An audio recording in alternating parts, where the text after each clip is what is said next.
The Season 6 balance changes are finally out, and I just want to quickly talk about the support changes. So first up for Cloak and Dagger, Dagger Storm's healing is reduced from 55 seconds to 45 per second, but there's a new effect. When a spell field is created, allies in range get a one-time healing of 60. So basically that 60 healing is moved up front rather than being spread out over the 6 seconds, which is actually a buff. I think this is a solid buff, but you have to be careful where you place your bubble because that 60 healing is going to activate wherever you place it, so you better not miss. But more importantly, for Veil of Light Force and Terra Cape, these two abilities now share charges capped out at 2, with each taking 12 seconds to recharge after using either both abilities under a 2-second cooldown. What this means is that Cloak and Dagger is more flexible now, and you can choose to use up to 2 Veil of Light Forces or 2 Terra Capes one after another if you want to. Now, as a day 1 Cloak and Dagger player who reached Eternity, I want to emphasize just how crazy strong this buff is. Especially for Terra Cape, if you didn't know, it applies a 28% vulnerability for 3 seconds, so the fact that you can use 2 of them now, one after another, is pretty crazy. Just imagine in a teamfight, Cloak and Dagger ults and then switches to Cloak and applies 2 Terra Capes one after another into a group of enemies, they're going to be taking a lot of damage. Moving on to Gambit, he's received a few nerfs. So big, easy impact healing amount per explosion reduced from 25 to 15, so in total that's 75 to 45.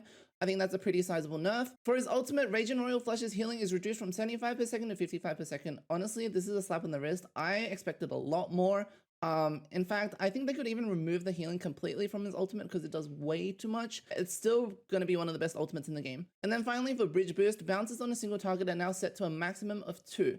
So overall, his healing output is down a bit, but the fact that his ultimate barely got touched is kind of concerning. I still think he's going to be really good in Season 6. Moving on to Invisible Woman, she's received nerfs to her shield. So firstly, Guardian Shield's value is reduced from 250 to 200. Shield restoration rate is reduced from 42 to 34 per second, but the total time is unchanged because the shield value has been reduced. And finally, her self-shield healing has been halved from 50 to 25 per second. As a Su main, these changes will be noticeable, but honestly her strength doesn't really lie in her shield that much. If you're spamming and relying on her shield, you're probably playing her incorrectly. I don't think this is going to magically make her worse because her strength honestly lies in her insane healing and damage output combined with her utility and insanely fast ult charge time. I'm actually pretty happy with these changes because I think it'll separate the good Su players from the ones that spam and rely on her shield way too much. And finally for Rocket, his movement speed during Wild Crawl has been nerfed slightly from 10 meters per second to 8.